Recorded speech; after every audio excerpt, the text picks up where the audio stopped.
Compartilhar com vocês aqui mais uma das funções muito importantes aí que a gente tem para trabalhar com listas dentro do JavaScript, tá?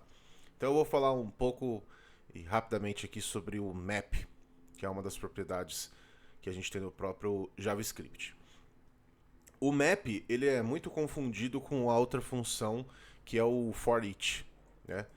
A gente tem o array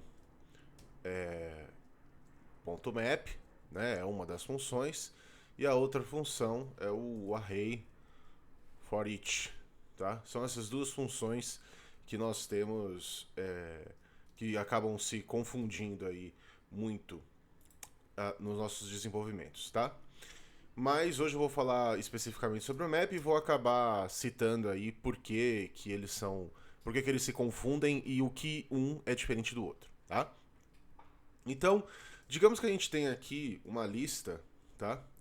Vamos dizer assim, uma lista de preços, tá? Então eu vou dizer que a gente tem preços aqui 10,50, 20,80, 22,30 e assim vai, tá?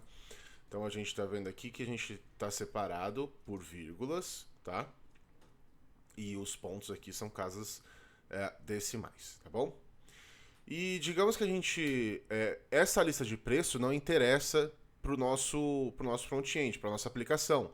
Então eu preciso fazer alguma coisa com essa lista, eu preciso trabalhar essa lista de alguma forma, adicionar dados, aplicar descontos, alguma coisa assim, e devolver isso pro front-end. Então, qual que é uma forma de fazer isso? É você trabalhar com o map, tá? Então vamos dizer assim que a gente vai ter uma constante aqui. Vamos dizer que o nosso objetivo seja seja dizer que esses preços estão à venda, tá? Então a gente vai ter aqui uma constante que a gente vai chamar is for sale, tá? E a gente vai dizer que ela é igual ao nosso array aqui, tá? E o que o array recebe? Primeira coisa que ele recebe aqui é a propriedade que a gente quer trabalhar dentro da lista que a gente vai receber, tá? E a segunda propriedade é uma função do tipo arrow function, tá? E ela pode ser estendida, ela pode ser simples, enfim, ela pode ser uma série de coisas aqui, qualquer tipo de função, né? Então, só para vocês entenderem aqui, digamos que seja eu quero aplicar desconto. Pronto, já o GitHub me deu a dica aqui, né? O Copilot. Então você vai ter aqui, ele vai receber o price e ele vai devolver esse price vezes, ele atribui um valor qualquer aqui, né? 0,9, mas eu vou até deixar, né? E se a gente der aqui o console log, na verdade a gente não precisa porque eu estou rodando no notebook aqui, mas se eu rodar isso daqui, precisa sim. é, se a gente der o console log nessa constante discount, você vai ver que ele vai me logar aqui qual é o valor final dessa desse preço vezes o desconto atribuído, né? Então, se eu der um desconto aqui de 10% nesse valor, eu vou ter esse valor no final. Se eu der um desconto de 10% nesse valor, eu vou ter esse. Se eu der um desconto de 10% nesse, eu vou ter esse. E assim por diante, certo? E aqui eu poderia até fazer um math round, tá? Nesse cara aqui. E aí ele daria um desconto mais bonitinho, tá bom? E uma outra possibilidade aqui seria devolver um objeto, né? Então, como eu via dizendo antes, a gente pode dizer que a gente quer devolver aqui, na verdade, um novo objeto. Então, eu vou receber o preço aqui dentro, né? O preço que eu estou recebendo aqui dentro nada mais é do que cada item do array que eu estou trabalhando aqui, tá? E aí eu vou trabalhar aqui dentro com a minha função, que eu quero que ela faça o seguinte: eu quero que ela me retorne um objeto dizendo is for sale, com o valor true e o preço é o price, que já está vindo na própria função, certo? E se a gente rodar, a gente vai ter... Opa, faltou meu console log, desculpe. Se a gente rodar, a gente vai ter o resultado aqui, uma listinha de objetos, certo?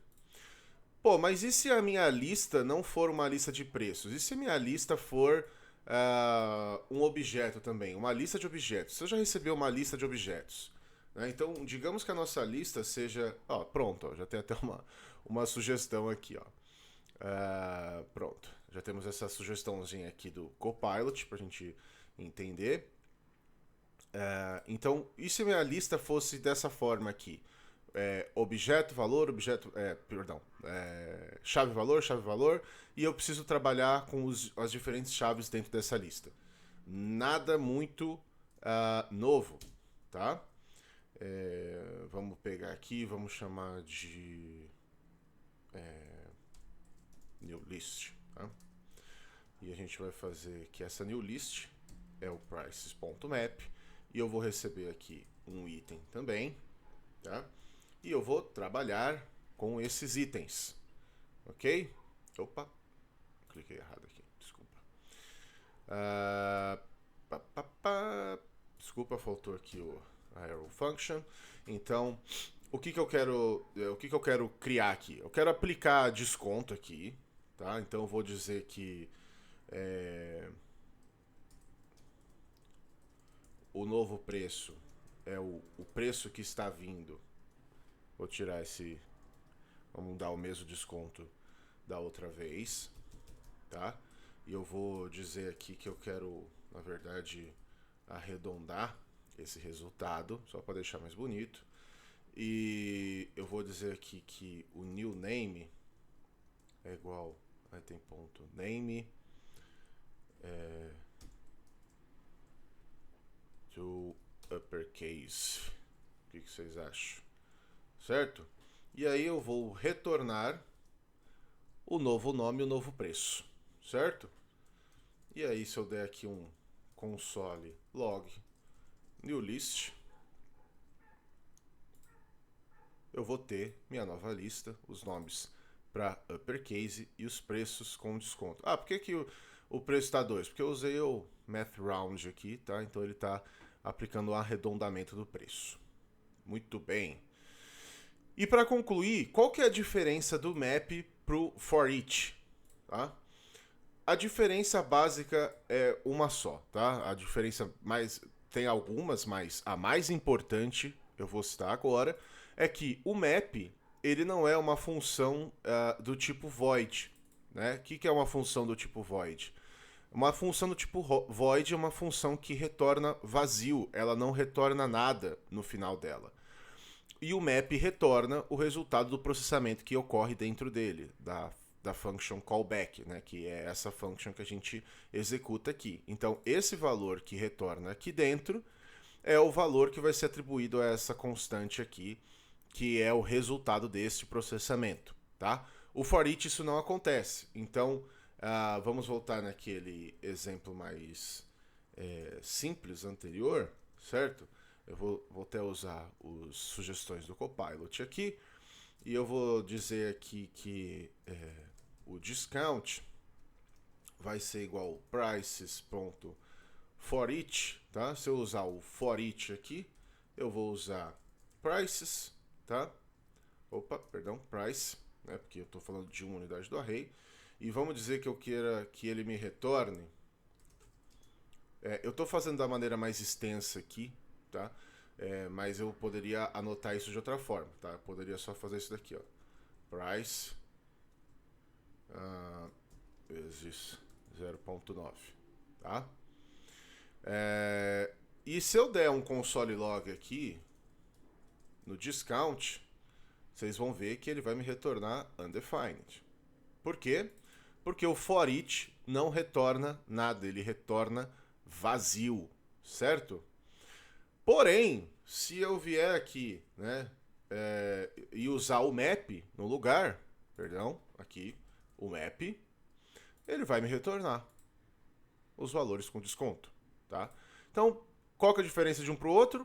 O for each não devolve nada e o map devolve alguma coisa para a variável a qual ele está retornando o resultado, certo? Para que a gente usa? Bom, se a gente quer que o resultado do processamento seja automaticamente atribuído a essa variável, a gente vai usar o map.